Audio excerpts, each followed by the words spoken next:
What's up, YouTube? Welcome to the Agroforestry Academy channel. We're super excited today because this is a very special week for us, and we're really glad that you're joining us for this. So we're releasing a series of 3 roundtable talks that we had with some very cool professional people from Ireland, from Florida, and from the Hawaii. So we had these people over for a chat, and we talked about very interesting topics of agroforestry, and we're releasing that recording with you now live. We're on the chat to talk with you. So this is a very special moment, and it's a special week because we're releasing our Patreon account. We're launching a Patreon account to further our interaction with you and to provide a means for you to support our work so that we can keep on bringing high quality agroforestry training material for you. Ain't that right? Yeah, that's it. So this is going to be the very best way you can support us. You know, it's going to come a long way for us. We're going to get some new microphones, new cameras, new angles. And, you know, it's just going to keep us moving, keep on bringing new content for everyone all around the world, you know, all corners, and helping you guys, you know, evolve and you know, work towards harvesting better crops. That's it. So for you who don't know Patreon, Patreon is a platform that allows people to support content creators.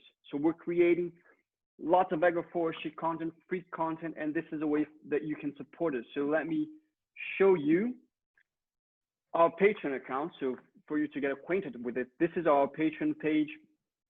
So I'm going to give you a brief explanation of what you get for joining us for $7.90 a month. You're going to get some extra stuff. So first, you're going to get 1 week early access to all of our videos. There's already one waiting for you right now that's not available on YouTube yet. You're going to participate in polls to help us direct the content building of our company. We want to provide the highest quality agroforestry training material and want you to help us serve your best needs. And you're going to get exclusive access to extra material besides the YouTube videos. We're going to be sharing some extra stuff for patrons only. So for example, in this video here, the update on the pineapple system, we are sharing a downloadable sketch of the system to help you understand and apply exactly what we're talking about on your fields. So check it out. You've got the sketch with the spacings, with the population that we're using per hectare for each species, and you've got a series of operations that were done. So we're just giving away extra content to help you with your understanding of agroforestry and what we're talking about. This is all downloadable, easy to follow, and easy to revisit if you want to remember something that we talked about in a specific video. So this is what you're going to get. And besides this, there's a couple of bonuses if you join us until this Sunday, the 2nd of August, up to 11:59 p.m. Brazilian time. That's GMT -3. So first bonus, you're going to get on a draw for a one-on-one coaching session with us. We're giving away a 1-hour coaching for each 20 people who join in. So for each 20 people, that's going to be a 1-hour coaching draw, and you're going to participate in that. Second bonus, you will participate in a series of 3 live webinars that we're going to host discussing important topics of agroforestry. So join us now in our Patreon. There's a link, a button somewhere here around the screen. So just join us now before we jump right into our roundtable talk. All right. And without further ado, let's get into our chat, our roundtable number 2 with Paul SODEN and EUGENE CURRAN, the boys from Ireland. These guys, great inspiration to all of us. They've been doing work. Paul out here in Brazil, EUGENE, you know, opening new areas, new opportunities for agroforestry out in Ireland. So without any further ado, welcome guys, and let's get it on. You're here now, EUGENE. Can you hear me? Oh, yeah, EUGENE. Yeah, we can. Good, thanks. Do you live? Are you gonna be driving? Are you gonna be driving while we talk? No, I've pulled in. I'm just between jobs, so yeah, all right. I'm okay. Yeah. All right. You can drive us a bit. You can drive a bit if you want to, so that we get a view of the landscape and all that. Yeah. The sun is shining actually at the moment, which isn't bad. It's not usually the case, so it probably would be a good time. I'll just show you quickly. Can you see? Yeah. Oh, Very that's a nice. beautiful landscape. Beautiful Yeah. day, eh? Yeah, not bad, not bad. At the moment, can change. It can change very quickly. It can always change. Brilliant. Well, thanks very much, guys, for getting together and let's have a nice chat and offer to our friends just a little bit of insight from our perspective, your perspectives, things like that. So really excited to have you guys here, and let's get it on. All right, just as a warning, because we have that 40-minute limit because of Zoom. Sometimes it just extends automatically. If it doesn't, I'm just going to create a new meeting. If we're still, chatting, I'm just going to create a new meeting, share the link again, and then we can just continue. So just so that we have this organized in case it happens. Mm-hmm. So yeah, great to have you here. And this is the second talk that we're having. Last week we had Matthew REECE from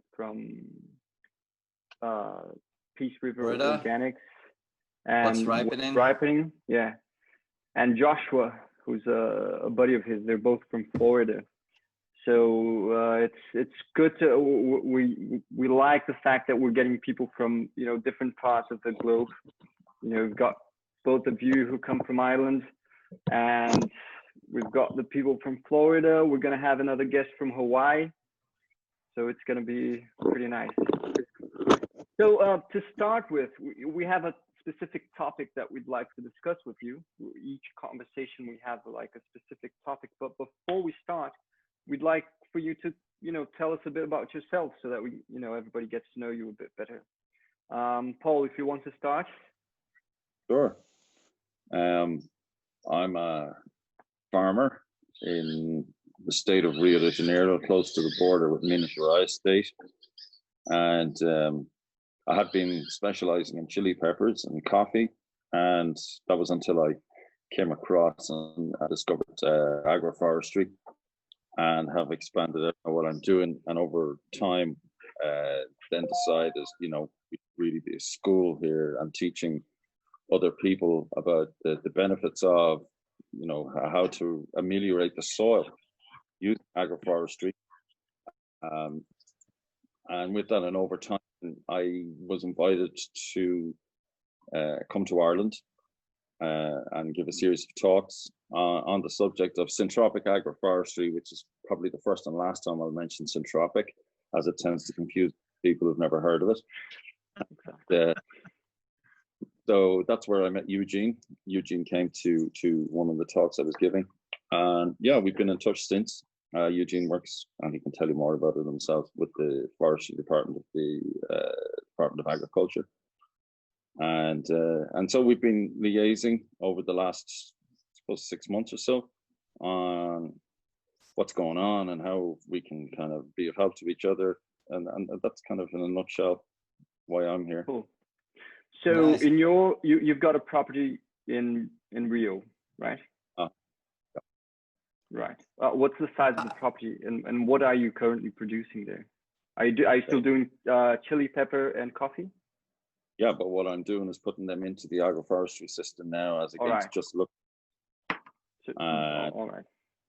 Doing other things, like we're doing ingredients then for food. Like you guys, I think we're in the restaurant business, and going back over time, I had a bar restaurant here on the farm, and so what I'm looking at now is growing the ingredients. So we have, and one of the ideas I have is actually the brand, calling it Daki, which for Eugene's benefit from here. So everything that we would sell to people in terms of finished product would be from here, in season. Cool. And from the agroforestry system, and it's something that could be duplicated across different parts of Brazil as well. Other people, that idea. Cool. Nice. And how did that come about, where people invited you to come and talk about the syntropic farming? I guess the something. monster that's Facebook and Instagram. Once I started putting up what I was doing, I kind of went from having 1,500 people on Facebook to a full profile, and most of them were people from all over the world who were into permaculture, agroforestry, food, all the things that I was interested in. And so people in Ireland started becoming aware of what I was doing here, and because of that, then I was invited to Ireland. Right, that was through the page of your Facebook page. Yeah, I mean, I have a Facebook page, Green Man Farm, but actually to my own personal page, because I found that with the business page on Facebook, they basically, you know, it's like you have to get reach, but with your own personal page, it seems to go much better. So I kind of neglected the page and concentrate more on the personal stuff. Cool. Yeah, all right. Very good. All right, let's pass on to Eugene. Eugene, tell us a bit about yourself, and you live in Ireland, right? That's right. Yeah, I'm living in the in Skibbereen, southwest of Ireland. I work for the Department of Agriculture, Food and the Marine, and part of that subsection is the Forest Service. And what we have been tasked to do is to try and build up our forestry again to levels that could support a timber industry. And as a result, we at the turn of the 20th century, we had approximately 1% of the land cover of Ireland under trees. It had gone down from a country that had almost been covered entirely in trees, give or take the lakes and mountain tops and so on. But largely there were huge forests, and there was a huge forest culture. There were Brehon laws that protected them and everything. The Celts were very, very integral to, well, forestry was very integral to everything that they did. And then they disappeared in a relatively short space of time when you think of our existence and everything. And so in the last 400 years, there have been a lot of clearances for agriculture and various other reasons, and down to 1%. So we were tasked to try and get forestry back to reasonable levels. Now, what we're aiming at is to get up to about 18% land cover. When you consider the European average is something in the region of around 45%, we are way off the mark. The only country in Europe that we are confident we have more trees than is Malta in Europe. And that's a rock, as anybody has seen it. It's a kind of a rock out in the middle of the Mediterranean. So we are desperately trying to think of innovative ways to bring trees back onto the land. And as Paul has pointed out, and it's something that both of us agree on in a big time, is that the soils have been degraded to the point where in some places, like with tillage farmers, it's become a paste. And so what we were kind of thinking of is that agroforestry, and I got involved in agroforestry about 10 years ago. I had developed with a colleague of mine, a couple of colleagues of mine, a thing called the Native Woodland Scheme, which was to bring back native trees back into Ireland rather than the Sitka spruce and Northwest American species. We kind of thought we'd try and bring in a scheme that would look after trees that were native to our country, that would encourage natural flora and fauna that had been there before, rather than introducing alien species that the flora and fauna would have no ecological connection with. So that's what, and that was a success. So at the time, it was hard work because people just didn't get it. They didn't understand that this wasn't entirely for a sawmill. This wasn't hard hat stuff. This was really an ecological stuff. And we did this about 20 years ago. But then I remember hearing there was a guy, a friend of mine in Teagasc, called Ian Short, and someone pointed out to me and said, do you know, and this was about 12 years ago, they said, do you know, your man has a PhD in agroforestry. And I said, agroforestry? And then he briefly explained that it had something to do with agriculture and trees. And I got it straight away. I thought, geez, that's a brilliant idea, you know, combining agriculture with the trees and the benefits of both combining together. I thought this is a no-brainer. This has to be something we get into. So a guy up in the north called Jim Mcadam, he had a couple of trials, and I brought a couple of people up to have a look at them up in the north of Ireland, and it was hugely impressive. I mean, it was an ash plantation, and they were only about 23 years old. They've been thinned twice, but if you walked through it, you'd think that you were walking through a woodland that had existed for, you know, to the untrained eye, hundreds of years. Wow. You wouldn't know unless you were a forester or somebody who was into trees. You would have thought, geez, this is a great woodland. So I kind of thought this has to work down here. So we put up a couple of demonstration plots, brought farmers out to have a look, and then on the basis of that and the fact that I was able to show that it could work, the department went ahead and we got a scheme put in place. Now, it was very slow going. In the first year, we had about maybe 2 applicants with 5 hectares, and now we have about 51 people. This is about 4 years later. About 51 applications from various different sorts. I've lost kind of track of who's applying and what, but they're largely sheep farmers and people who want to cut silage amongst trees, and poultry farmers. Not many dairy, not many beef farmers, although there are a couple of beef farmers, but they're not letting their cattle in because the design of the system doesn't cater for beef, the design that they put in. But yeah, it's a brave new world. We are learning as we go. I'm not saying what we have is perfect.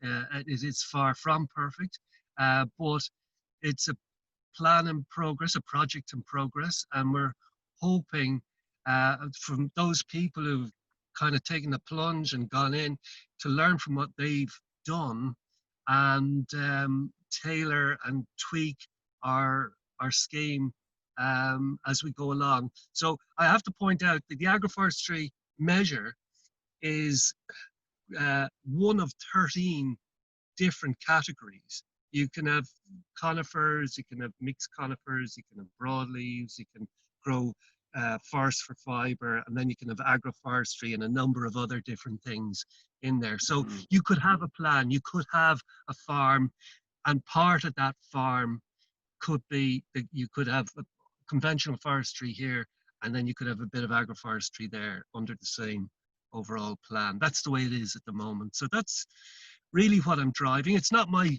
day-to-day job. It's an interest that I have, and I've just I have the national brief for it. I represent Ireland in EURAF, the European Agroforestry Federation, and I go over to the Farm Woodland Forum in the UK, and so I try and keep abreast of what's happening abroad and try and pick up and steal ideas where I can, and bring them home. So that's what I'm doing, you know, at the moment. So there you go. Fantastic. Very, very inspiring.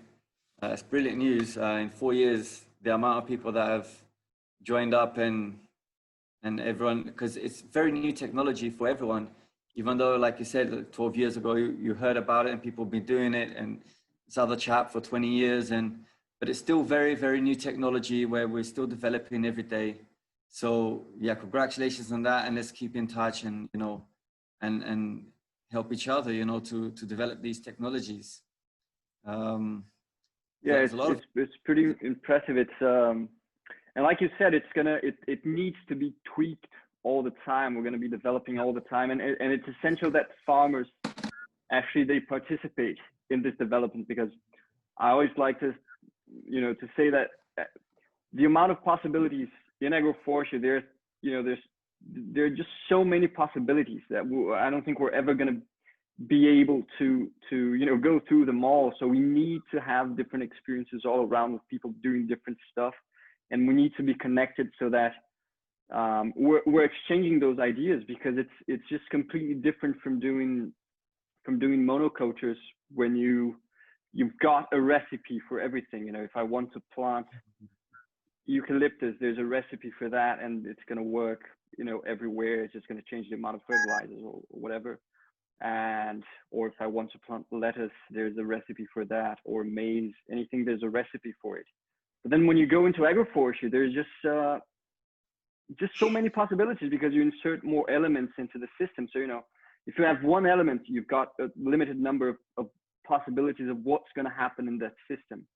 If you add 2, 3, when you have 4 elements, the amount of possibilities, and it increases exponentially. So it's really one of the things that makes me more excited to work about. Is just, I've never done an agroforestry plot. I've never repeated an agroforestry plot, the same design. I'm always changing, I'm always tweaking something, because it allows for that. So that's really amazing. Yeah, I just say one thing. I found, in order not to lose people along the way, I try and keep them really simple. At the beginning, that's anyway, important.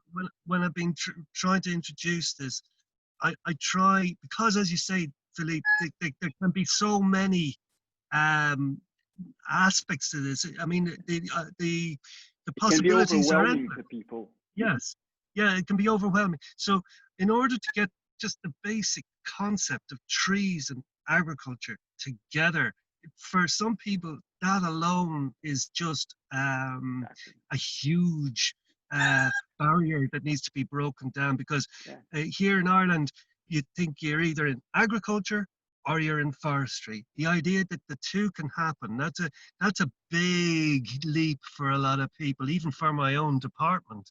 And so to just try and get them to see that that is possible, and it isn't going to kill anybody, it's going to be something that can happen, and painlessly, and all the good things that can follow just by simply doing this without overthinking it and panicking over it. A lot of the contractors in Ireland, the people who have businesses who plant the trees, are worried, you see, is that they're going to take on something that they're not going to be able to handle, that they won't understand, that it's going to be a world of pain that they're taking on.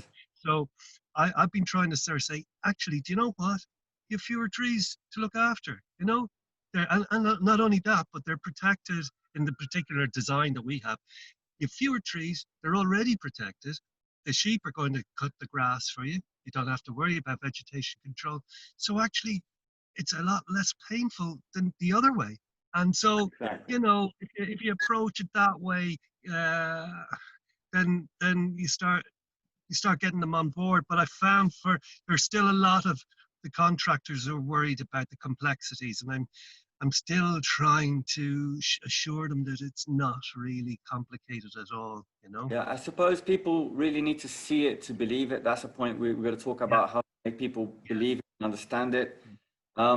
Still, it's a very thin line between actually, because every time you introduce one more variety, one more species, there's gains. There's gains in many ways. We know about that, how trees benefit and things like that. There's still a very thin line, which is a next step, which is why I guess Ernest invented the syntropic, because it's the difference between having a forest which actually feeds itself, which actually produces energy to feed itself. So that is really where you take it to another step, where you take it to syntropic, because we really would ideally eventually evolve into people understanding that it needs to support itself, it needs to be self-sustainable, and a forest has the power to do that. Sometimes a consortium of 2 or 3 trees doesn't. And this is when he said, okay, so I'm separating myself from agroforestry and going into syntropic, because there's so many more species, it's so much more complex, which I understand is not the first or second step, you know, and the way in necessarily large scale when people have never seen it. But this is a very fine line. And this is an ideal situation where we're creating an environment which produces enough energy to feed itself. This is something that I understand people need to each time see it to believe it, and it's step by step. But this is also key, I find, you see? Yeah, but it is a matter of understanding, you know, when we're dealing with, I think this is the important point. You know, throughout my life in doing consultancy services and working with many farmers, one thing I realize is that it's just like you said, Eugene, I need to hit on the brakes a bit, because, you know, I sometimes I get to a farm, you know, to farmer's land, and I just have all these ideas. Yeah, we could do this, but the farmer, he's just not ready he's not going to get on the boat with me, you know? So I have to put myself in the place of the farmer, understand, all right, what's the one step this farmer can take? And if he's a sheep farmer, maybe introducing one perennial species, that's the step that he's going to take. And that's a huge leap, like you mentioned, because imagine, for example, in Ireland, if you can convince sheep farmers that, look, plant one tree in your systems, right? You're going to have all these benefits. And if this becomes like broad scale, if everybody adopts it, this is for the country, you know, for the environment. This is going to be such a huge leap of benefits that it's and then they're gonna, all right, so this actually worked. What more can we do? And they say, oh, so now on the understory of this tree, if you want to, you can add this other species which will provide additional feed for your sheep. When the pasture is not so good, you're going to have something else. So, you know, just we have to like we say in Brazil, we have to eat from the borders first, right? We have to start, you know, nagging on the borders and convincing them a little bit. It's also very. They are a case in that basically the major part of Irish agriculture is based around the herd, the dairy, beef. Everything else is kind of more or less, correct me if I'm wrong, Eugene, incidental in terms of the size and in terms of land use. Would that be correct? You know, like, that's what the sheep are, you know, like, and so kind of this is what I was going. We were talking about trees, great, but we have to talk about soil. This is what farmers will connect with. They understand it. Like I was saying this to maybe all of you before at some point, is that if we look at the case in the United States and you look at the kind of big support base that Trump may have had during his last election campaign from farmers in places like Florida and Texas and stuff like that, whatever their political objectives, they all understand one thing, whether they be from the left, the right, the center, in terms of their politics, is that they need to get carbon into their soil to get better outputs. The problem that they all have is that they're spending a large portion of their income on inputs for that to happen. Which is why I've been kind of slightly pivoting away from just pure agroforestry, pure syntropic, to focusing on soil. It's all about the soil for me. And if you get the soil right, everything comes from that. And once a farmer understands that, then these things become tools rather than ideologies.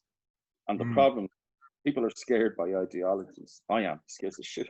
I don't like them at all. I'm on board with that. They're tools, you know. That's a tool you can use to put carbon in your soil, and not just carbon, nitrogen, and all the other good things, phosphorus. And these are things that farmers understand. And so with that in mind, and looking at Ireland as a case point, in that the greater part of our structure in Ireland is in the herd, dairy and beef. How do we approach that? How do we get those farmers to say, well, we're not going to convince them tomorrow to start planting loads of trees? They won't, right, Eugene? I mean, like, it's another, not going to do it.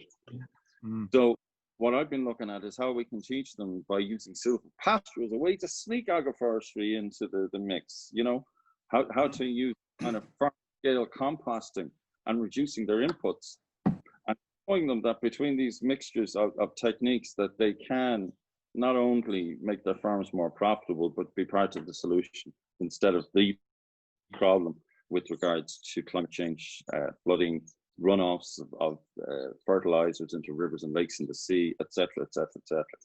And it really kind of, it's just a case of training and a sales pitch, just the same way. Definitely. You know, I don't know if any of you are familiar with a book called Propaganda by Edward Bernays. Edward Bernays is the father of marketing as we know it today, and he was Sigmund Freud's nephew. He brought his techniques on how to influence large populations to the United States at the beginning of the last century, and ended up advising governments around the world, large companies. And this is how we know today, when we see governments moving towards influencing people, they use all these same techniques, and we don't. We hang around in bubbles, talking to each other, preaching to the converted, and we don't use these techniques. And many times fighting between among the converters, you know, trying to see who has the better idea, which is just silly. Go through tropic agriculture or permaculture. I mean, come on, like just look at the politics of these groups. Exactly. Look at that as a guy who's a farmer, right? And he's going to look at them and kind of go, bunch of bloody hippies, right? Exactly. We have to change that concept, change that view that the people with the land and with the money have of these techniques, or we're just going to a little bubble, and that's how we break the bubble. That's kind of what interesting. I completely agree with that, and that's actually these talks that we're having. That's like one small step that we're, you know, Janara and I are taking in order to do that for ourselves, because we are, you know, mainly inside the syntropic agriculture group, right? Which is it is a bubble in the end, you know. It's like it's a small group, and like Eugene just mentioned, you know, for example, for some farmers in Ireland, there's just no way that we can come on with the whole shebang of syntropic agriculture. And like you said yourself, Paul, sometimes even the word confuses people. It's easy to sell the idea to someone who is, the person has already bought the idea. You know, it's easy to sell to someone who's already bought the idea, but it's a lot harder to sell it to someone who's, you have to find ways, you know, to sell it, to sell it in installments, right? You know, or, especially because there isn't, especially because there isn't a set recipe, isn't it? So we can't, you know, approach someone with a set recipe, and things are evolving and being developed as we speak. Here in my house, farmer is that you're reducing your input costs. That's kind of for me. Exactly. My input, that's it. Almost zero. Like that. You think of that. Farmers who might be listening to this, my input costs are down to almost zero. Right? What are your exactly? Every solution that we provide the farmer has to increase their profitability. Otherwise, they're just not going to buy it. You know, we need to do that. So we talked with Eugene. We talked also about the quality of life. What we're doing, because it's so important for the way we use the land, not just in Ireland, not just in Brazil, but worldwide, about the future of our planet and future of our societies. One of the things that I personally look at is, what's my quality of life, and is what I'm doing going to be multi-generational? Will my kids take this up and run with it when I'm too old? Or not? Because if not, what happens, as we all know, is that the land moves and changes happen, and then who knows? Oh yeah, apartments, or let's plant a crop here, you know. So I would say, as a farmer, that working with syntropic agroforestry has increased my quality of life. I see my kids more interested in what I'm doing now than what they were. You know, it doesn't take long for kids that are smart to pick up, oh yeah, chili peppers, oh yeah, coffee, and that's it. They kind of lose in. Now there's all these new animals and there's life that comes into the system, the biodiversity and all the stuff. And so I started a little bit of landscaping around with the walk, to make walks around the place, so they can actually walk around the whole place now. And they love it. They love it. And oh, look what It's I a lot saw. more exciting. It's so much more exciting than a maize field or a chili pepper field. Yeah. Like, the thing is, I'd have to say now, we are having progress getting the concept across. In Ireland, we have a new government elected, and there are three parties in it, and one of them is the Green Party, which is an all-Ireland party. It's the North and the South, and so there could be potential linkages there. They've already, in the programme for government, they've mentioned agroforestry a couple of times, but they've put it down in black and white. They want to promote agroforestry, silvopastoral systems. It's there in black and white, and so we've made huge progress. It's got into the thinking that this is good. There have been a number of things that have really started to come across in the last while. One of the things in the north, for example, just as an example, is a stamp by the RSPCA, the Royal Society for Protection of Cruelty to Animals, and it's in the UK, but Northern Ireland have it. And there are a lot of businesses in the north that buy a lot of poultry from the south of Ireland, and in order to access those markets, they have to have a stamp by the RSPCA called Freedom Foods. And the Freedom Foods is basically a stamp saying that the animals produced in this farm have had access to a percentage of trees. So when the poultry farmers discovered, I won't have access to these markets anymore unless I introduce some trees, they then all of a sudden heard that we had a scheme in place, and off we go. So there's been a number of successes up there with the poultry farmers planting trees because they had to get to access markets. But on the other side, the animals are delighted because poultry are woodland birds. They've never had it so good because this is what they want.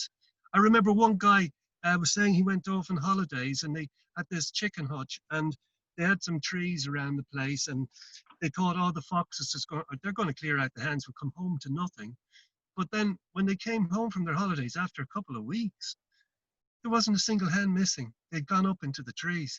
And so they're happy out once they have access to trees. Lambing, for example, and this is what I've been sort of saying to the companies, sheep farmers should plant a percentage of their land with trees because lambing mortality is halved when they have access to trees. Also, with cattle get there's been research done, and but this is one of the things I stole when I was over in the farm Woodland farm, was that cattle show something like 80% more sociable behavior when they have access to a group of trees.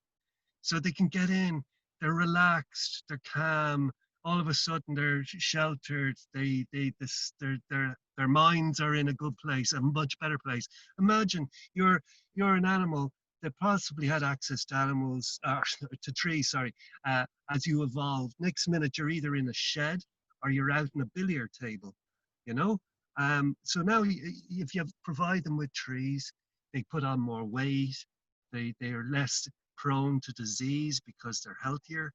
And hens and poultry lay larger eggs, they put on more weight, everything comes. So I think animal welfare is a huge, huge issue. And if people in Ireland and Europe, they are, and I'm sure it's the same worldwide in varying different degrees, but certainly here people are questioning where their food has come from, how it was produced. You see a bigger growth in vegan people and vegetarians because they're worried about the quality of life for animals. And so, like, if you can show that the animals are being treated more humanely, and they are having a better quality of life. That for me would be a huge plus, just on the moral high ground point of view. Let me just share. Let me just share my screen quickly here, just to show a picture. Can you see it? Yeah. All right. So this is, for me, this is the clear proof of chicken. You know, how much they like trees. You know, just like you mentioned, they just go up on the trees. You know, I've had chicken climbing like 5 meters on a guava tree to eat guavas because they just look so delicious. So it's that's a no jackfruit. doubt. What? Jackfruit tree. Yeah, this is a jackfruit. But I didn't find the other. I have a picture of the chicken on a guava tree, just really high up, just looking, you know, to pick the best guava so that it could eat. But you know, it's amazing. Again, very inspiring, and we're a bit envious of all the politics side, where, you know, in Ireland and in Europe in general, you know, governments actually support that. They actually reinforce that, you know, the RSPCA actually working, you know, and people actually having to do it for the right reasons. And yeah, it's, I mean, in Brazil, I suppose we kind of have to, you know, we kind of pay to do that. We really have to have the kind of, how do you say it? The morals. We do it for the morals and for the principles, and we really got to take it within ourselves. And it's impressive in Europe how, you know, the government has recognized the agroforestry, and, you know, how it's supported, and in certain cases, you know, enforced. You know, it's really nice. Really well done on that. Yeah, this is a great motivator for farmers, right? If there's a like clear, for example, credit lines and government policies and demand from some markets, right? It's like, look, I'm not buying your product if you don't follow these guidelines. I think this is probably the biggest, you know, motivator for farmers. I think this is, and if they can get a higher price, even better. Yeah. You know, I'm not buying from you if you don't do it like this, but if you do it, I'm going to pay you, you know, 10% more than the other market pays you. So, you know, this is, we got to an interesting point in the conversation. So I'd like to you know, the main topic of our conversation, the idea of the topic was, you know, the importance of planting trees and how planting trees can, you know, make your system better, make your farm better. So, you know, I propose that I'm gonna put a question here, which is, you know, how would you both sell, since Paul talked about selling, I like that idea. How do you sell planting trees for farmers who don't plant trees? You know, what do you say to them? How do we convince them? How do we bring them on board with the ideas of, all right, planting trees, I understand it's going to be better for me, you know, if I plant them. How do you go on about? Yeah, tell us a little bit about the challenge, you know. I think that the whole thing is not like anything else. It's not an isolation, and it's not just about the trees. It comes down to, for me, talking to other people, would be, it has to be kind of a big picture stuff that appeals to, as you said, the lines of credit and the policies that come from government. But then from a farmer's point of view, what are the benefits? You know, not just like, I like looking at trees, which I do, but what are the benefits for me as a farmer?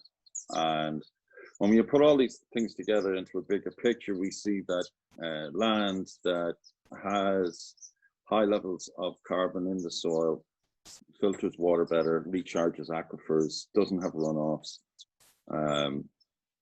has better production, lower costs, better quality of life, and that's on a personal level, right? As just in terms of like financial gain and in terms of quality of life.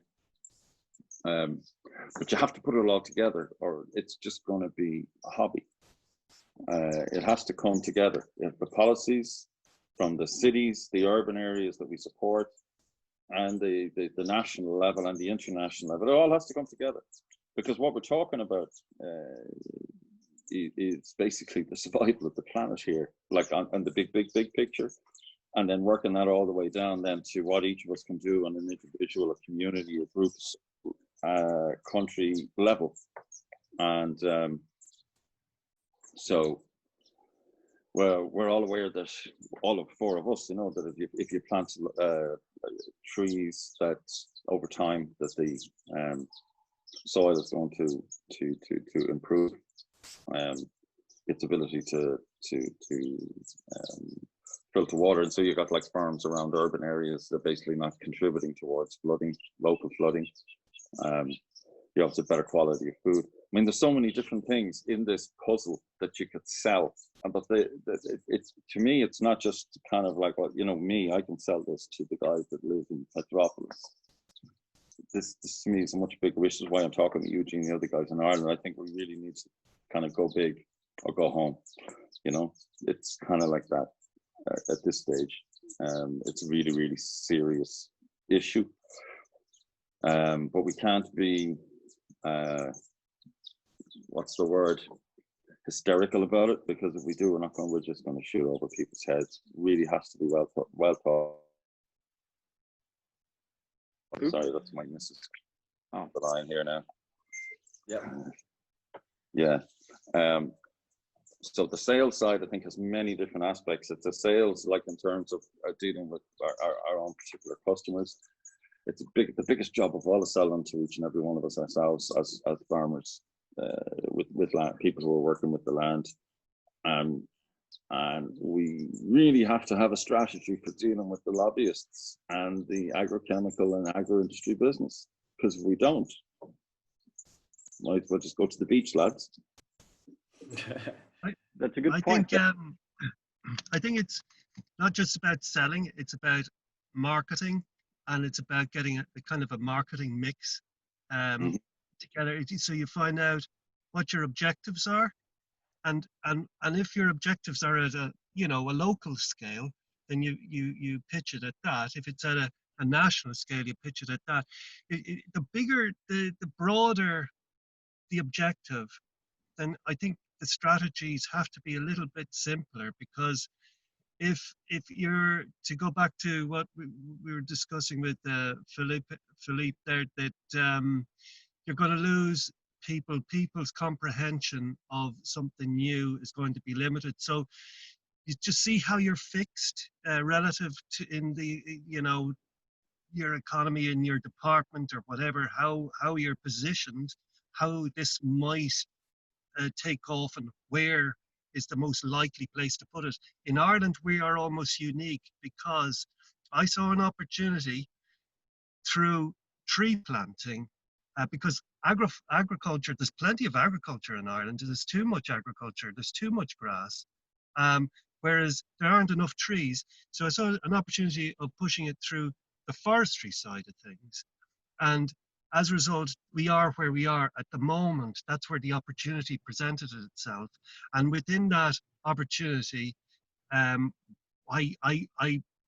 suppose initially we didn't know whether we're going to silvo-arable or silvo-pastoral, but then we figured that looking around at what was successful in the north and in the UK, that silvo-pastoral probably was the best thing to start with. So yep. It was simple. It was a concept that you weren't going to lose people who are kind of thinking, oh my God, the machinery I'm going to need, or I'm going to have to change my lifestyle in a big way, or this is going to be an economic disaster, or a big ball and chain around me. To try and keep it simple and robust. So that's what we ended up with. We the first couple of years, it was relatively loose. We were looking at ideas, we were looking at what people might suggest.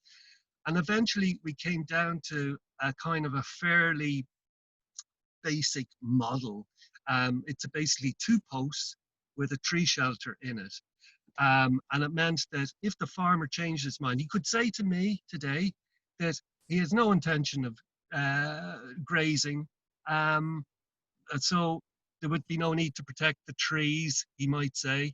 But then he could change his mind in a couple of years, or he might pass away, or he might sell the land, and a new owner comes in, or the son comes in, and they might have other ideas. And so if it is protected this way, you have more flexibility. So that's why we ended up with this standard design. Now that design doesn't suit everything. For example, it doesn't suit cattle, because you'd really need them to be a lot older before you'd allow cattle in, or you'd corral them in a fenced area, but a tree shelter on its own wouldn't be enough. So our strategy, if you like, our objective was to get agroforestry as a concept through to forestry contractors who wouldn't be frightened away by it, and something that would make sense to basic farmers, like not getting lost in complexity or complex scientific type sounding things. That farmers, as you say, for like, what's in it for me? And what we'd be sort of saying is, this is actually going to improve your farm. The roots are going to bring the water down, and it's been shown that you can graze an extra 13 to 17 extra weeks by having trees on certain fields in certain situations. That's a plus, because as Paul says, they're not inside. They're not inside a shed for as long. They're not being fed with these nutrient-rich feeds, which are being collected in slurry and then being splattered out every so often onto a field. And not only that, but the trees intercept those nutrients from getting into water courses or getting into aquifers. So this is good. This is good news for the farmer. He can get the animals out sooner into the fields, and he can leave them out there longer, and they're happier, and they're going to put on more weight, and they're going to be healthier. He's going to have to spend less money on vets.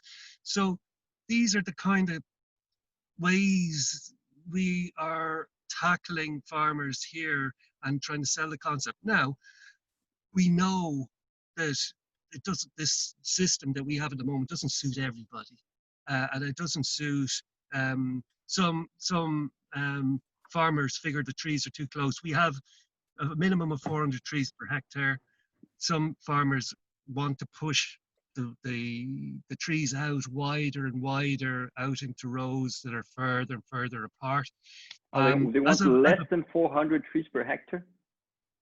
Well, it turns like they're talking about pushing the trees out 20 meters and things like that. And like, as a forester, I can bring silvicultural technique to the table, if you like, and I can tell them, okay, the further you push the trees out, the poorer the quality of those trees are going to be, certainly in Irish conditions, because they're going to be more heavily branched, and your final crop trees, you'll have fewer final crop trees, and you have an opportunity, the closer they are, for them to compete against each other, and they'll be drawn up towards the light, producing more sawlog, and you have a much better opportunity. What's the current spacing that you've been using? Okay, well, at the moment we have, if you plant them individually, they're 5 by 5 meters. If you plant them in, if you can push them out to, we're kind of recommending 6 to 8 max meters in rows. Now, that sounds very good for grazing systems. Yeah. Now to bring those trees up to the 400 meter, or the 400 trees per hectare, they're obviously going to have to be closer within those rows. So they could be up to 3 meters apart. So you're squeezing from 5 meters each way to 3 meters or so in the row, but then 7 to 8 meters in the gap in between. But if this is where you're having to get the balance right and kind of juggling stuff. A German guy, Jürgen Huss, came over to us as we were trying to introduce broadleaf trees back into Ireland. And he said, what you're looking for are final crop trees in ordinary forestry situations at 8 meter spacing. So there'd be roughly 8 meters apart. So I figured, okay, if you push them to 7 or 8, you've still got the capacity to have them at least 8 meters that way and then eventually you can thin them along the row, and you'll probably have them, okay, you know, here and there, they might be a bit closer, further away, depending on the quality of trees. And so silviculturally, it would be strong. But if you, machines tend to be something that that farmers continually talk about. In Ireland, they're talking about, oh well, how I can't get my I can't get a contractor, a silage contractor, to come in if the rows are too close together, because they need, their machines are, you know, 10 meters wide. So there's this kind of you know, there's this kind of juggling act for those people who want to use contractors. So what I'm kind of thinking is, eventually the Forest Service will have trees that would be planted in greater numbers, and there'd be a strong silvicultural input, whereas in agriculture there may be measures put in place to introduce agroforestry, but possibly on a kind of parkland situation where the trees could be quite far apart. To be honest, I think, now I'm no expert in animals, but I would, if I was an animal, I'd probably prefer groups of trees rather than one or two scattered around the place. I think the weather got bad. I would say if you're a tree, you'd rather prefer to be in groups of trees as well, rather than scattered. And let me just quick question there. Do any of the projects consider, you know, double or triple lines of trees with the 10, 12 meter? The same thing. Yeah, I mean, I've seen these systems in Europe, on a couple of the Europe field trips. Every second year, European Agroforestry Federation, would have a meeting over a conference, and you'd be taken to various different agroforestry areas. Now, most of the countries in Europe, the schemes are largely run by agronomists, people who they understand animals, and they understand cereals, and they understand grass, but the silvicultural input is not great. And what happens is, you have these trees miles apart, and badly pruned, badly shaped, badly looked after. They are doing the job in that allowing water to go down, and they're bringing biodiversity in, and they are reducing scorch from the sun, and reducing wind velocity and things like that. So they are doing those functions, environmental functions, but the quality of the trees aren't great. Now, when they're planted in rows, the rows that I've seen that have been planted maybe in 3 rows and then a gap in 3 rows, I remember seeing a couple. One system was being hoovered every kind of 10 or so years for biomass, and it was being just chucked into some large incinerator producing electricity. That was in Cottbus in East Germany, and I kind of thought, like, you know, that's what they were doing, but they were doing all the other stuff too. They were helping, because of tillage land, they were helping the water go down, they were helping reduce wind and sun and stuff.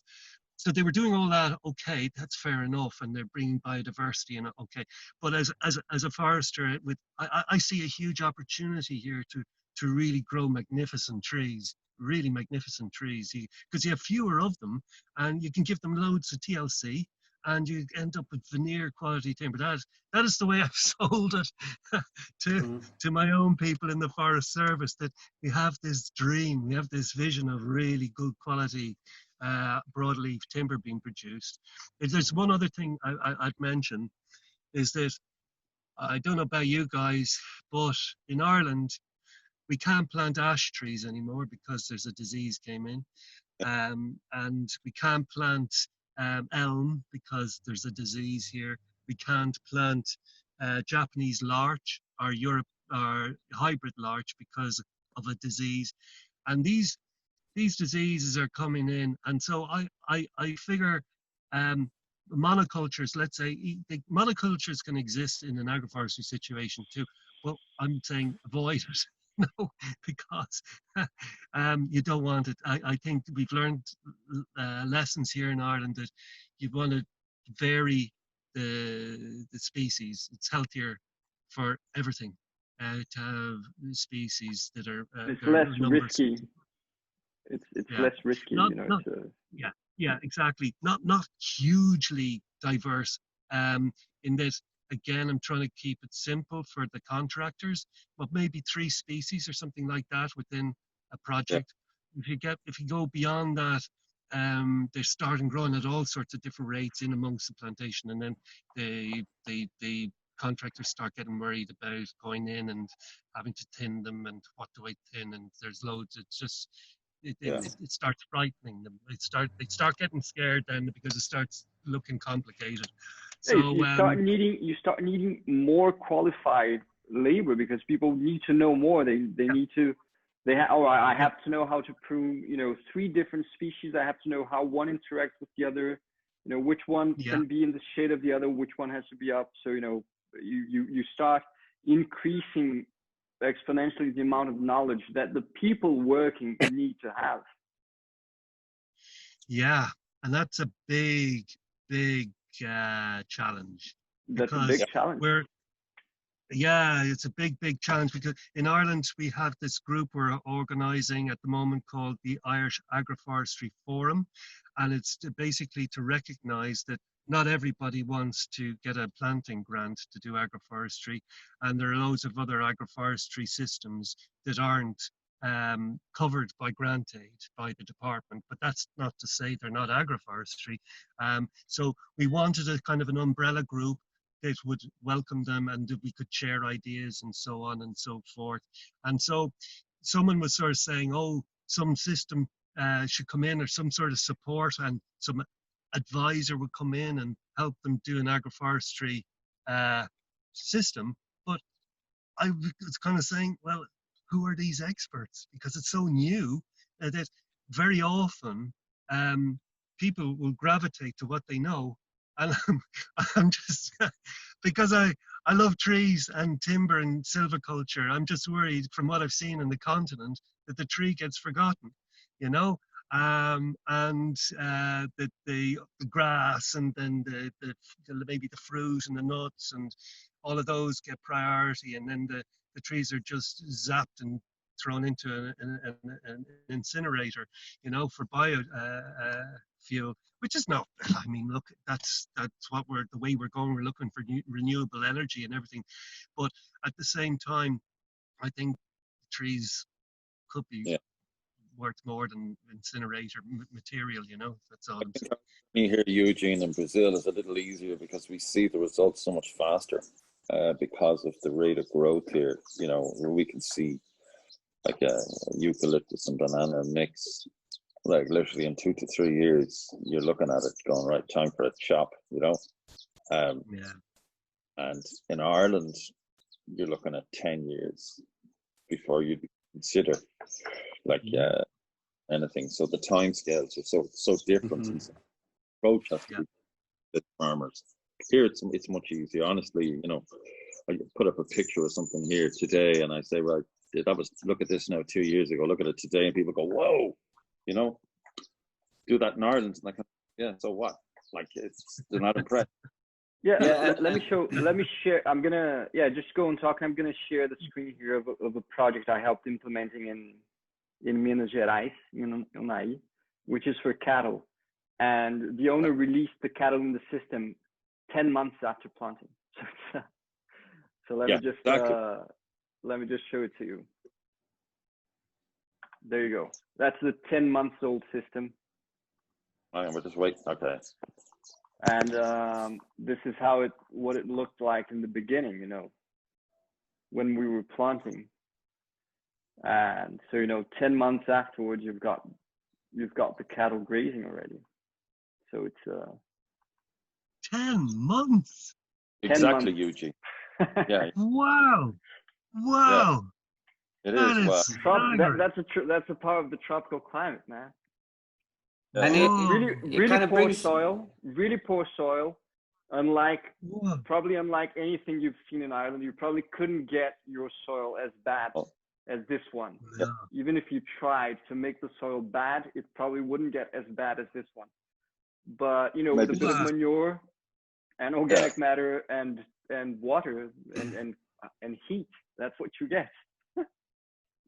Wow. it kind of leads on to this question I have for you guys, where how do people accept exotic species? I understand there's government guidelines you need to follow, but in general, I see in a lot of Facebook groups, I've been chatting to people in Ireland, and there is a certain amount of resistance for exotic species. yeah. And a lot of the times we can achieve these kind of results because we're bringing in exotic species which have the power to produce. Obviously, Yeah. our climate, we're very favored here in the tropic climate and that, but still, once you open the horizon, once you're open to bringing in exotic species, you're open to bringing in species that could be more capable or able to do that specific job and to achieve a specific result. So I'm not saying that there isn't natives and there aren't locally things that we can look for that will work and that will fill that purpose. But once we're open to bringing in exotic species, thinking what's best for the system, let's not look at.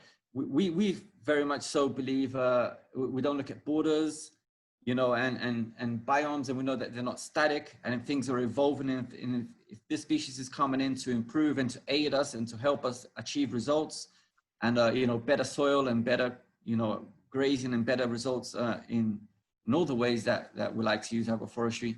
So, I mean, how limited are we out there with the capability of using and even if you were able legally, how resistant people are and how aware are they that maybe an exotic species has the power to fulfill that job?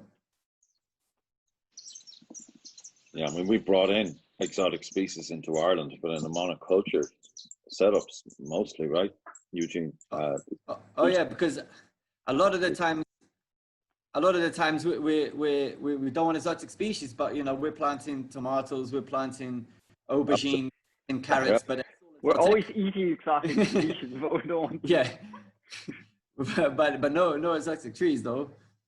Yeah, well, I'll tell you, going back to 1914, kind of around then, 1910, there was a place in Wicklow in Ireland, Avondale, where they planted all these plots of trees to see which ones, from all over the world, to see which ones grew best under Irish conditions.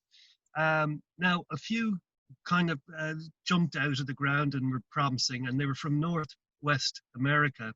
Douglas fir, Western red cedar, and then the two that people don't seem to like here anymore are fallen out of love with, lodgepole pine and Sitka spruce. Because lodgepole pine and Sitka spruce can grow in very wet, exposed, mountainy, poor soils, lots and lots were planted. Now, the state planted most of the trees up to the 1980s. And at the time, because it was state planting, they weren't viewed in such a bad way because the state opened up these forest parks regularly. You'd have places like Glendalough and Glengariff and other parks opened up. And so people within urban areas saw an amenity, an area where they could go and they could enjoy themselves and have fresh air and they had access to. But then when the state stopped planting and forestry grants came in, it was aimed at farmers, landowners, and the landowners were getting money to to plant, and they usually decided they'd plant the worst bit of their farm, and so the trees that would grow in the worst bit of the farm would tended to be Sitka spruce and lodgepole pine. As a result, they planted that, and there was huge amounts. There was actually a target of 20,000 hectares per annum. We achieved that, I think, once or twice since 1990, the 1990s. We managed it twice. Then the planting program steadily started going down, and a lot of it, I think, we've lost the goodwill of people in towns and cities, in that they just don't see any benefit from Sitka spruce and lodgepole pine. Our industry employs, forest industry employs 12,000 people, and the sawmills are geared towards Sitka spruce. And the size of the trees are allowed to grow to a certain size because the machinery is designed, it's Scandinavian designed, and the trees in Scandinavia tend to be of a certain volume. And so when the trees in Ireland get to a certain volume, they're cut. So they never get very big. And so because they don't get very big, there's never really any light getting down into the ground, and you never see them greening up. So people view them as wildernesses, wildlife wildernesses that people don't have access to. So I think we've lost the PR battle, and the industry now is, it's the whole planting program has crashed. But the good news is everybody's talking about agroforestry. So I think we're the shining light at the moment, because it's the one kind of measure that is showing, along with the native woodland scheme, that there are other things in life other than timber. Now, as I have said, there are opportunities in agroforestry to grow quality timber, veneer quality timber, and it doesn't have to be native. It can be exotic. They don't have to be native species. So there's still opportunities there for exotic species. I think Scots pine is considered a native species, but all the other conifers are pretty much considered, other than yew and juniper. I think juniper is a real rarity here in Ireland, but they're the only three that are considered native in Ireland. All the rest, all the other conifers are considered exotic. So the broadleaves that we consider native would have been oak, alder, birch. Unfortunately, elm and ash would have been considered native. They're no longer on the go, but hazel and willow and species like that, and aspen would be considered native as well. But we are advocating that and cherry actually is native too, but we're advocating that under the agroforestry scheme that people could plant red oak, for example, or sycamore, or beech, for example, or other types of oak and alder, like Italian alder, red alder, and we're open to suggestions. We also have an allowance of 15% for fruit and nuts, so that someone who's planting an agroforestry plot can maybe have an area. Now, I have a bit of an orchard myself, and I know that I know very little about fruit as a result, because the orchard it's not great. But from the school of hard knocks, I believe that to get to good fruit, it needs sunshine. So you can't mix them in amongst other trees that are going to grow. So we would recommend that, if you have an agroforestry plot, that you would have an area in a sunny corner where you'd put your fruit and nut trees. So like we're learning as we go. I have a small plantation as well of broadleaf trees, and I'm kind of thinking at some stage, you know, I might let in some poultry or something like that and see how they get on, you know. For sure. But when I planted it, I was agroforestry wasn't heard of. Like, you know, I was, you know, 24 years ago when I planted it. So, but now as I'm thinning them out and nice kind of gaps are appearing, like the opportunities are presenting themselves, and that is another huge area where we can develop agroforestry. Are those people like myself who planted broadleaf plantations ages ago. Their premiums have stopped, and now we'd like to know, well, what sort of animals can I graze in here? How many, and for how long? And what's the best way of approaching this? So it's you know, you can start off at the beginning, like planting a green field. How do I do this? But then it's at the other end as well. How do I introduce to a plantation animals, and for how long, and how many, and so on? So there are two spectrums there that need to be tackled at the moment, you know. But exotics, there's no problem as long as it's not Sitka spruce at the moment. All right.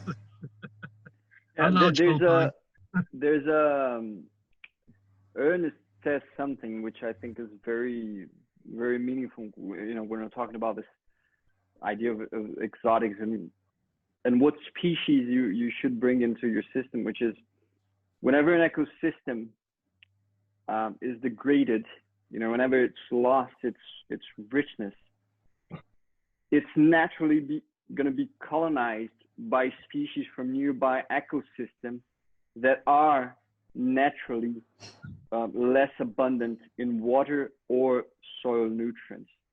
So in the sense that, you know, if I have an ecosystem with, I don't know, level 5 of water availability and nutrients, if this ecosystem, you know, if I take the forest out, the soil gets worse, the species that naturally colonize that ecosystem, they're not going to be able to grow there anymore as well. So you're going to need to bring species from, you know, poorer ecosystems in order to colonize that system, so that you can, you know, get proper plant growth again, so that you get into a cycle of enrichment, so that you can get back to natural levels. And we know that, you know, all around the world, the ecosystems, they're all degraded because, you know, we've lost topsoil everywhere in the world. We have no idea how much was lost, but I've heard some figures that are just astounding, you know, like every year 15 inches, 30 inches of soil. Every year it's the size of the UK worldwide. Whoa. Yeah. Every year, what? Here, the amount of topsoil that's being lost is what covers the UK. Wow. Yeah, there you go. So it's just it's a ridiculous amount, you know. So yeah. So, you know, how do we get that back? It's not easy. It really needs to. We need to work hard in order to get into a cycle of enrichment. I like to say that every ecosystem, because nature works in loops, right, in cycles. And look, if your system is not in a cycle of enrichment, it is in a cycle of impoverishment. So if you don't have a system that is enriching itself, it's gonna be getting poorer and poorer by the year. There's no middle ground, because nature is not static. So you cannot maintain. It doesn't exist. That's why I personally don't like the concept of sustainability, because sustainability means sustaining something. So you're like, I'm maintaining the level.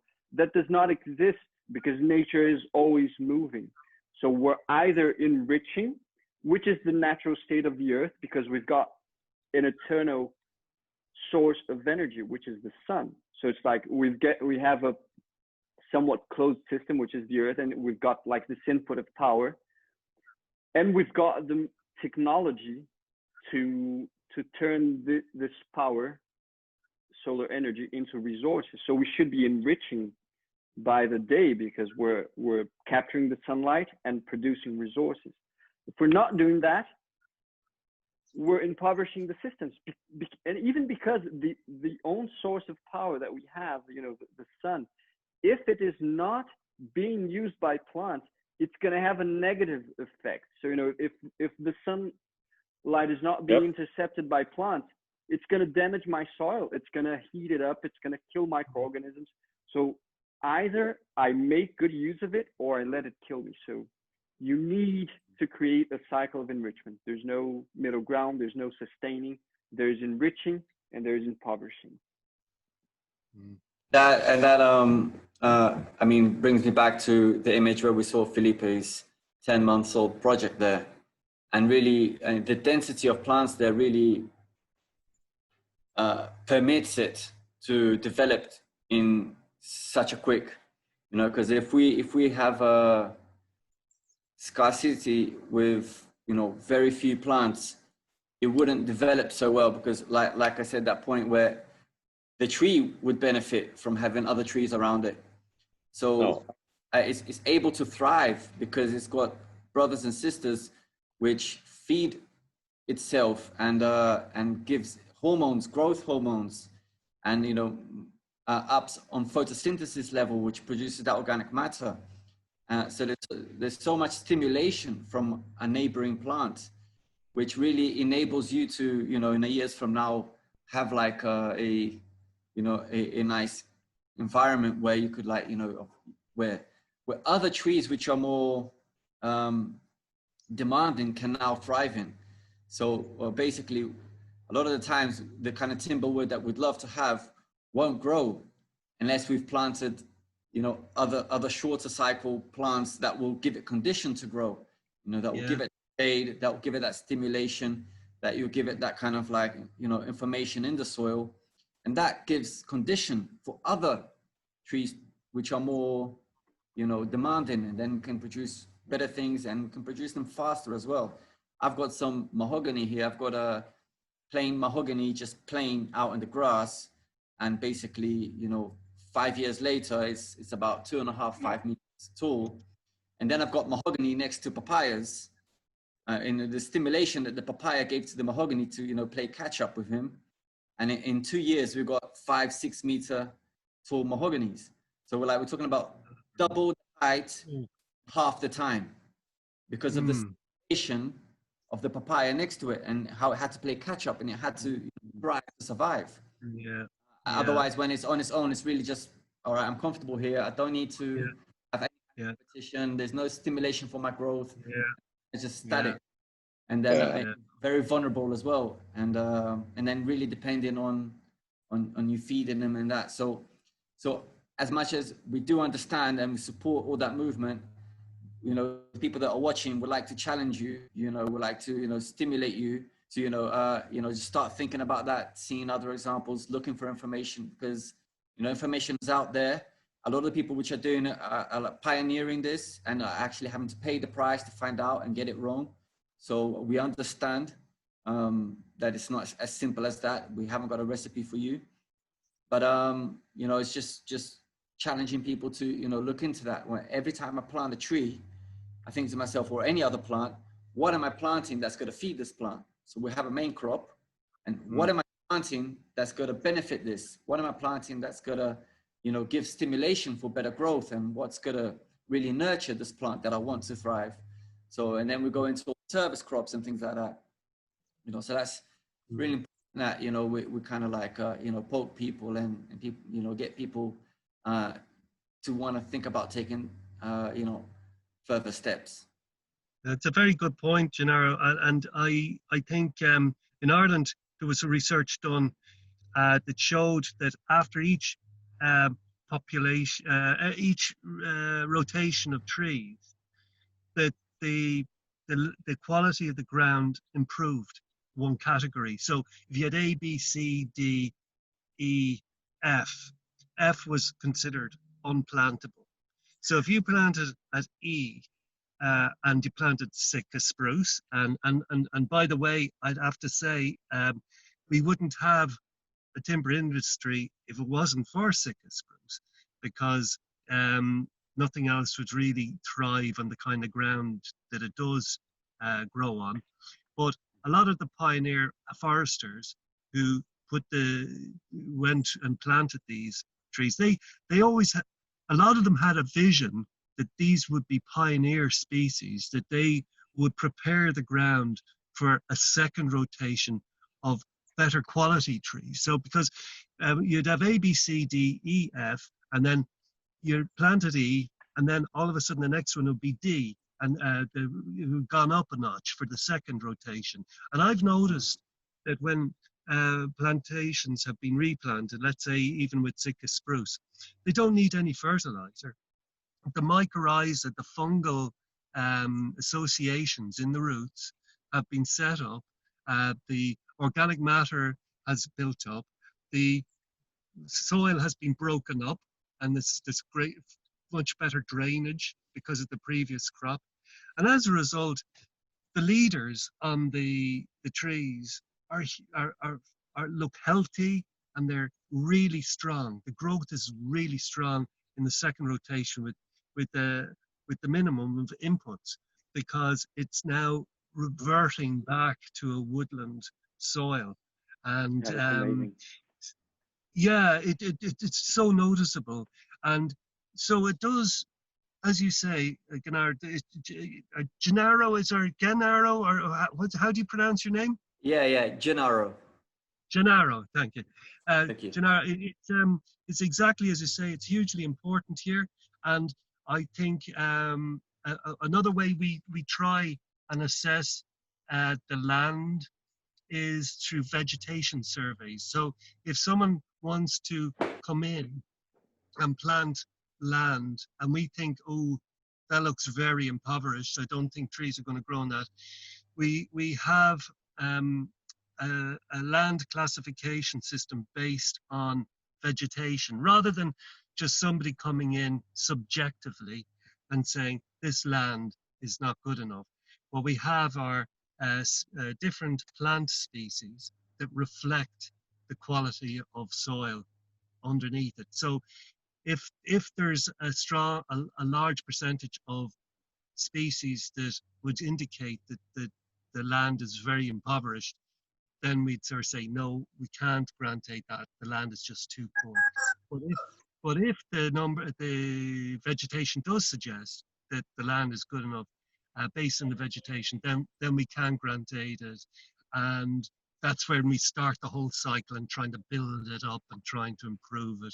But in Ireland, most of Ireland was covered in trees, and then a man came and cleared it, and he moved from one patch of soil to the next and depleted an area, then moved on to the next, and then it became anaerobic, the area that they left, and then peat formed and so on.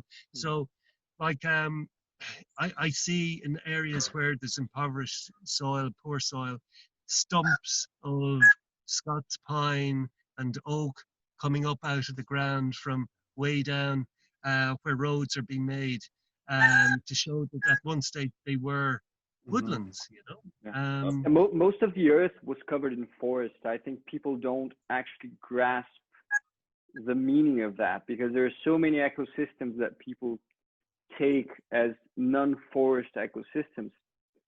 And I've seen that over and over again. People say, oh, this was always like this. And then you go in there and you find like 60, 70 centimeters in diameter stump of a huge tree that doesn't exist there anymore. It doesn't take much to see how, you know, land that is considered forest today is decaying. And I see this around here very clearly. You know, there are various, you see, you know, the higher layers of the forest dead, and then a smaller vegetation. And you see the dead trees, they're there, but people don't notice that. And then you think, oh, so these trees are dead because the ecosystem is being impoverished.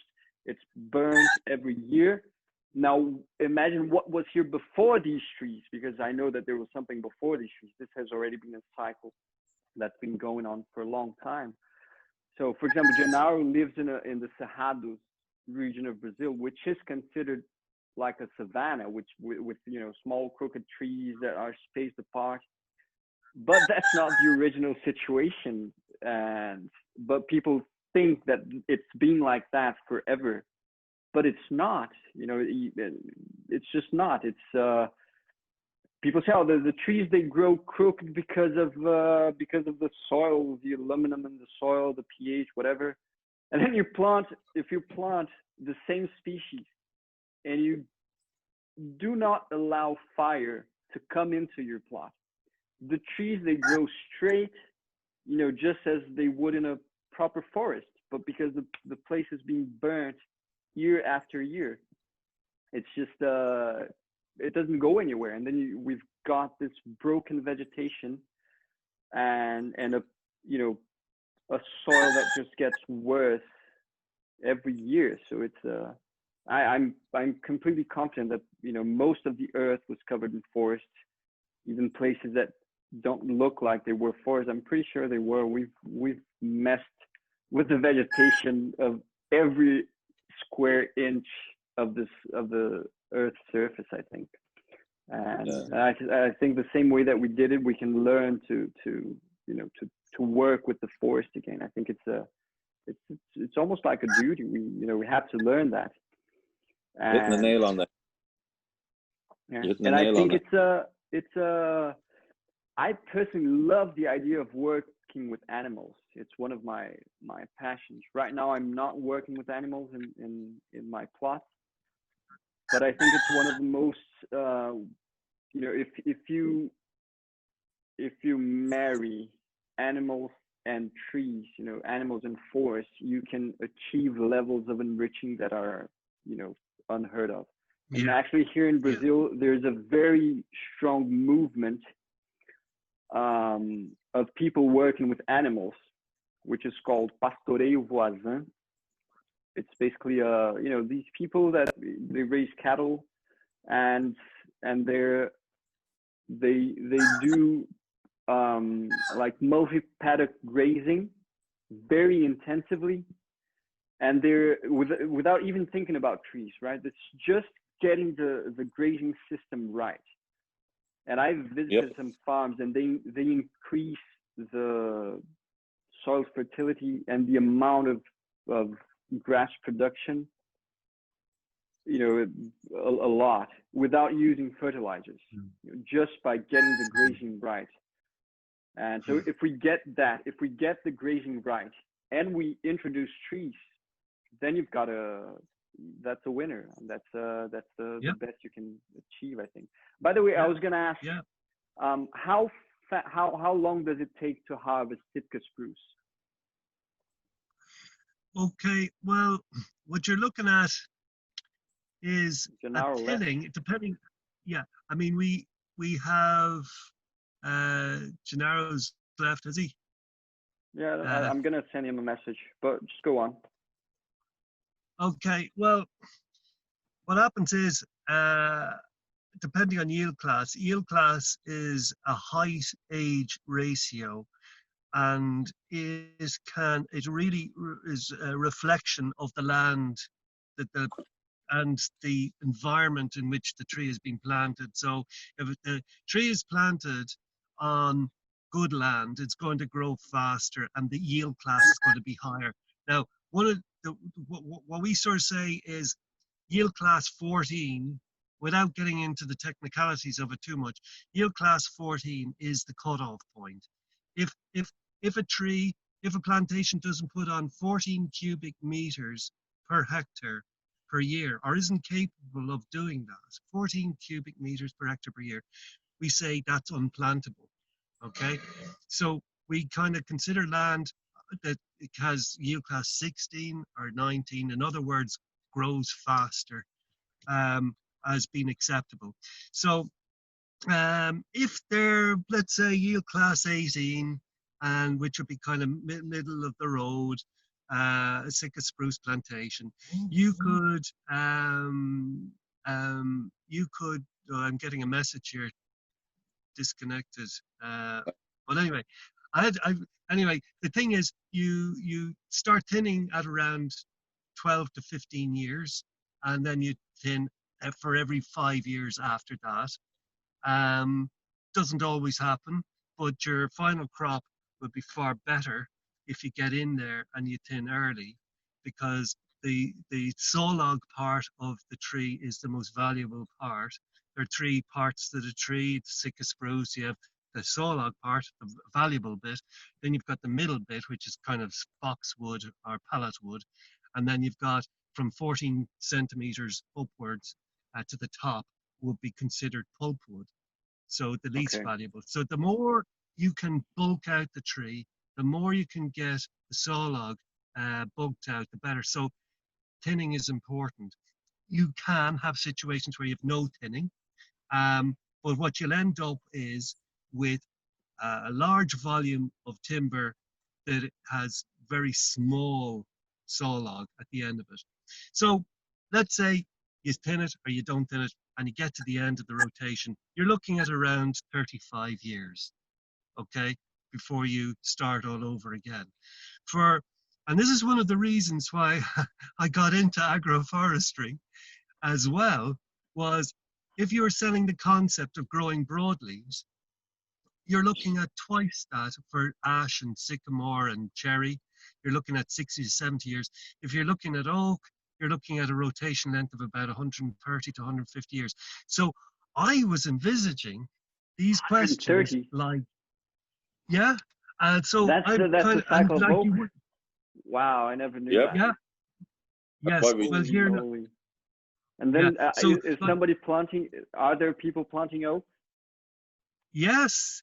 And the thing is, because the grant is so good and the premium is so good, it's the best premium you can get. So what I am kind of thinking, and why I got into agroforestry, was I figured that it would be possibly better for the farmer to do oak planting under an agroforestry situation, because I have a plot of oak myself, and I've been thinning it out. It's now 24 years old, and I would say I'm getting firewood at best out of it, small stuff, and I've been shaping it and I've been looking after it, you know, being a forester, lots of tender loving care, and still it's at best, and being honest with you, I'm looking at, you know, mainly very poorly formed firewood trees. Now, in amongst there are final crop trees that have potential to grow on to be something great, but I've nothing going on in between the trees. So it's 24 years locked up with these trees. So if you can imagine agroforestry, and I went into agroforestry, if I was a farmer and this was in a farming scenario, I wouldn't be kind of in the situation where, let's say, my father planted it and the premiums had stopped. I've inherited the plantation, and I'm now sort of saying, oh, what do I do with this oak plantation now? What can I expect from it? And I'd be sort of saying, well, you're going to have to wait another 110 years before you get, you know, something, you know, very sizable. Now you can reduce that by a lot of, you can speed it up through silvicultural techniques, but at best you're looking at 80 to 90 years. So, you know, under agroforestry, if they came up to you and say, well, what can I do now? I'd sort of say, well, what do you want to do? You know, you can graze your animals. You can interplant in amongst it with fruit bushes, or you can. It's what do you want to do? You know, there's so many opportunities. There's huge flexibility with agroforestry systems, whereas with conventional forestry, it is what it is. It's just wall to wall, and this is why I'm thinking ahead to the situation where these questions are going to be asked. How do we introduce agroforestry into these broadleaf plantations so that farmers are seeing them as having a value? Yeah, so I mean, I would say when I was in Ireland, guys, I remember one of the things I would ask farmers in particular, well, what would you like to do? And the dream for many of them was, I want to have an oak forest with pigs. Yeah, that's the best pig, right? Pig that feeds on oak on acorns. Yeah, that's the best pig. Yeah, and And then you look at, like in Spain, when you see the value added that they have with this ham that they sell there, that's what, like it costs a fortune to buy, because that's exactly what. But it reminded me of Evan in the Growery in, I don't know if you ever met him, Eugene. I remember him telling me a story, and it really struck home, and it was that the Chinese wrote about the Celts a few thousand years ago, that the only thing that we purposely planted in our forests were apples. Everything else we lived off. We lived off the fruits of the forest. We lived off the animals that were in the forest. That's who we were. We were people of the forest. And from what Felipe was saying, and it's probably true, and it strikes me here in Brazil too, and I look around the place and I see all these bare hills and mountains and cattle, and feel sad. And I think about how it was 300-400 years ago, when it was just all pristine forests full of life. And remember, we're part of that life. We came from that. We're one of the animals that came from the forest. Exactly. We were right, like, and just, you know, ethically, morally, and all that kind of stuff. And you think about the way the world is today, we just don't take any of that into account. So we're strangling life instead of helping to allow life to develop again, and kicking into what a lot of the studies are saying now. And that's one of the reasons that we're starting to experience these things like SARS, MERS, COVID. We're basically, we're not doing the right thing. No, you know, we're not. No. And now we've got, I don't know if you've heard about it, but there's that what's the name of that? How do you call those big grasshoppers in English? There's a name for it. Those huge grasshoppers. Locusts. What? Locusts. Locusts. That's it. So there's a cloud of locusts coming from Argentina. I don't know if you've heard about it. They're eating everything. And then people are going, oh, it's the end of the world. We've got coronavirus. We've got the locust swarms. And it's, wow, it's incredible. That's like 20 kilometers long. Locust swarms. It's crazy. And this is, it's complete environmental unbalance. Everything is completely unbalanced. There's no equilibrium anymore. You know, it's you know, I always think about, you know, how life's balance. It really depends on all of the elements that comprise life. So if you take, for example, in the forest, when people ask me, so here in Brazil, like, when is my forest gonna be like this, a forest again, like a whole forest? And I say, when you can have a panther in it, you know, when you can have a jaguar in the forest, because that's the biggest life form that demands the most space. If you don't have the jaguar, it's not complete. You will have unbalances, because that's how the ecosystem evolves. Because, you know, the jaguar's prey, they can live on smaller plots of land, you know, with but if you don't have the jaguar, they're gonna reproduce more than they should, because you don't have the prey, you don't have the predator. And I think there's that story of the wolves in the Yellowstone Park. I think that story is it's just amazing. I love hearing it every now and then. There's a video on YouTube, and, you know, there were wolves in the Yellowstone area. They were extinct, and eventually they brought the wolves back to the park like 70 years after extinction. And they caused so many changes that the rivers changed. I just think that story is just amazing. You know, so you're introducing wolves, and the rivers change because all of the population dynamics change. So we have no idea, you know, talking about how the environments were. We have no idea how they were, because each little element that you introduce can just change everything so dramatically, you know, down to the rivers, to rainfall, to how much topsoil have, to how many locusts you have in your place, you know. So it's just a very thin balance, and once this balance has been lost, nature is going to be trying to find it back again, you know. Because also the balance is dynamic. It's like we mentioned before, it's never static. But I think right now we're just like, nature lacks the resources to, in most places at least, to find this new balance. You know, we really have to work and align ourselves with the idea, with nature. I think that's basically the idea. You know, whenever people ask me about agroforestry or permaculture or whatever it is, I say, look, it's just about optimization of resources. You know, we have the resources available, we have sunlight, we need to make the most out of it. That's what nature's trying to do. It's not much more than that. Just make the most out of it. Look, this is what you have, make the most out of it. You've got soil, you know, try not to lose it. Don't lose your soil, you know, work in a way that you're not going to be losing soil. That's number one. Don't lose soil. Use as much sunlight as you can. It's free. It's coming to the earth 24 hours a day, you know, considering the whole of the earth. It's free. It's a free source of power. You have the technology to harvest it. It's called plants.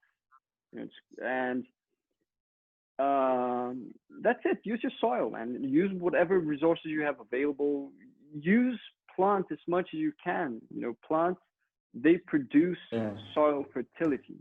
Trees produce soil fertility because they harvest sunlight, they pump carbon into the soil, they prevent leaching, because whatever nutrients would be lost to deeper layers of the soil, you have trees' roots there, you know, down to 6, 7, 10 meters. So whatever your pasture or your maize or your lettuce cannot get, your trees can get, and then you can return it to the topsoil through pruning, through leaf drop, whatever. So it's about making the best use of things. I think that's it's a very simple concept. And if we do that, we start creating again ecosystems that thrive, that are rich, and that are balanced. Yeah, I think what you've got at the moment as well earlier about kind of challenging us in Ireland to step up our game a bit in terms of understanding those concepts. Like, we've lost contact with who we used to be in terms of our ability to be able to live off the land really in real terms. And we kind of we see here we've got an advantage because of our climate to be able to see how this stuff actually works. And we have a dichotomy between Europe and the Americas, and that in the Americas, basically, we're on our own. We don't have grants. We don't have people coming and saying, here, if you do this, we'll give you that. So we have what works, or we're right. In Ireland, in particular, we guys like who were basically overloading with, because there was so much per head, and not about whether the thing actually worked in real terms, but because this fake market had been basically created by the European Union's agricultural policies. So we've got two very different worlds, and we have to try and find a way, I think, Eugene, you know, how we can kind of get stuff in that actually works as against stuff that just works this way because there's grants. And we give grants to actually works as against fake market stuff. And that's kind of... It's huge in Ireland. You're absolutely right. It's almost a cultural thing now in Ireland, the basic payments and what sort of payments you can expect from any practice that you do. It strikes me that Brazil's a bit like New Zealand. If it doesn't work, you don't do it. And yet, in New Zealand, they came up with Manuka honey, and then someone else saw an opportunity with kiwi fruit, and apparently kiwi fruit was something that they didn't really like themselves, or it wasn't rated much, and next minute the world can't get enough of it. So it's about being creative and thinking and filling niches that people possibly don't see yet, and producing something that is sustainable, that is created and produced with the air in mind, keeping the air clean, keeping the water clean, protecting both air and water, animal welfare, ensuring the animals have some quality of life in the short duration that they're with us, and that the trees are looked after, and that they do the job that we want them to do, producing, tying up carbon, providing oxygen in the air, providing biomass, providing bugs and animals and food for birds, and also, as you say, Philippe, capturing nutrients and controlling water. And water control is huge. And also something else that's going to be, that I know that parts of Europe and certainly Ireland have problems with, and maybe yourselves have issues with it too, but wildfires. If we can introduce trees into situations where animals can exist humanely with the shelter of trees, they can control the vegetation that might otherwise be kind of prone to going on fire and going out of control. We have that. It's a cultural thing here in Ireland where farmers will go out maybe at Easter and burn the hillside with their family to green up the hill, so the fresh green growth would come in. Now, in the past, they'd get help from their neighbours, they'd get help from their family, but there's depopulation in Ireland at the moment, and people are moving to the cities. Youngsters don't want to be part of these, as Paul mentioned. It's not something a lot of youngsters want to end up doing, so they end up drifting away from these farms, and then the farmer's on his own, trying to burn off this vegetation. It gets out of control, and that's happening increasingly. So that's something where trees can contribute as well. There is another thing too in Ireland. what one of the ministers was hoping was that, or it might even have been the commissioner, Phil Hogan. I think he was suggesting that it might be an idea that every farm would have an acre of trees. Now, I think, going back to what you're saying, Philippe, I think if you're going to introduce trees, target them so that they are in the best position to do the best job on that piece of ground. Because a colleague in the north, Jim Mcadam, he did some work with in Meath with a firm called Devonish, and they were able to fly over this land, and they were able to see through LiDAR technology where the nutrients on a farm were building up, and if they were near a water course or near a river or stream.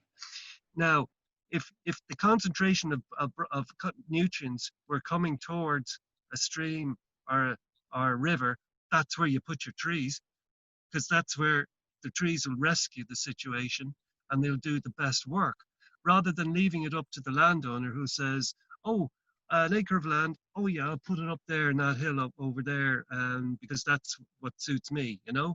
I think the trees have to be targeted if they are introduced in a small scale in some farms.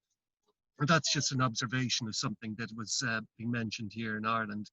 But it is something. I've covered a couple of things there: the wildfires and nutrients. Both are big issues here in Ireland. Yeah, everywhere. I mean, I think fires. I think human beings, they have something with fire. We just love setting things on fire. I don't know what happens, but it's everywhere. People just like to set things on fire. I had a neighbor. This is a funny story, because I had a plot of where I was doing vegetables. So I had lots of bananas and vegetables and eucalyptus. and it was close to the road, right? And it was that's where I lived in Brasilia. I lived there for 18 years, and it was like 6 or 7 small farms, you know, between 5 to 10 hectares. So all the houses were close by, and we all were friends. Everybody knew each other, and people would walk around a lot. This one road which passed, you know, in front of all the farms, and it was a road that had no, it had an end, right? It didn't go anywhere. It was just to reach these 5, 6 farms. And so I had a neighbor who would walk down the road a lot, and he'd tell me, you know, Felipe, whenever I pass in front of your farm and I see, you know, all that dry grass covering your soil, I just want to set it on fire. And I was like, what? Yeah, I just want to see it burn. I just want to see it burn. You know, he just likes it. He likes to see things burning. And I've seen people doing things that are, I don't think it's explainable. You know, they get their trash, they get out of their house, they put it in the middle of dry grass, and they set it on fire. I'm like, why did you put it here? Why don't you put it somewhere that it's not gonna start spreading around? They like to see it, you know, they just like to see big fires. I don't know what's up with that, but I see it. It's a trend. I think there's a med that. What? Psychological term.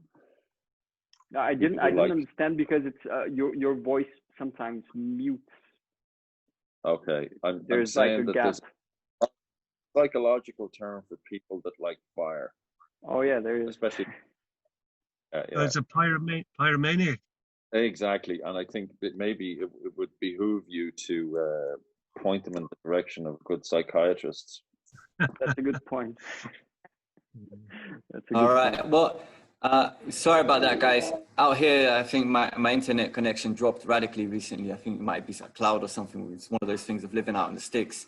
But I like to get back to this and really acknowledge that we all agree, you know, that forestry and pastures, you know, they need to be integrated.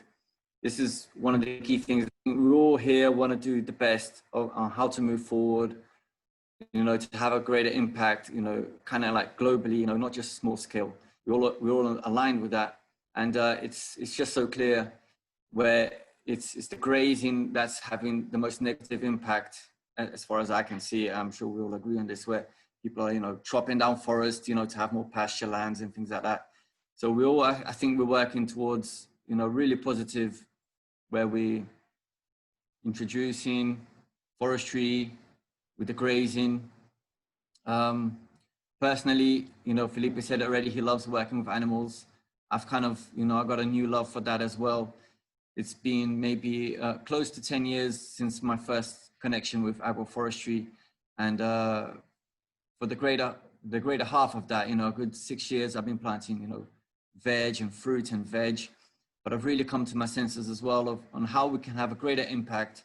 Here in my house here, we have a 2-acre system that we've newly planted. It's very, very new. You know, we've got a few things wrong, got a lot of things right. And we've got to learn with this within the next couple of years. But it's a small plot with 2 acres. We've managed to fit just about 5,000 trees in there, with lots of other service plants in triple lines of trees and 12-meter pastures. And basically, this is how I saw, you know, something that we can be developing, even though it's a very small plot that can, you know, we can replicate this, you know, in a way of how we can have a greater impact worldwide, how we can really, and I think it's very clear how it's really helping, you know, pastures and integrate forests with pastures. And, you know, this is our channel. We have, you know, Philippe and I, we decided to go ahead with this in English. You know, obviously there's so many million people in Brazil as well that would, you know, that would interact with us if we went ahead and had a Portuguese channel. But we're really trying, you know, to have a greater impact, really just in a small way, small steps, you know, just in our way of contributing, bringing this discussion in English. And in that way, we here are to also developing on how to best, you know, consortium the forest with the animals. And this is the challenge. It's a challenge for us. And it really is a thing where, yeah, we have no incentives. Every time, you know, government people come in here, they tell me that, you know, I can't plant this, I shouldn't be doing that, and it's crazy to do this, and they won't support that. So really, like, we're having quite the contrary, right? We don't have incentives. We quite actually have people and putting us down. Yeah, and so, you know, we're paying the price for that to go ahead, but really with the full love and with the full, you know,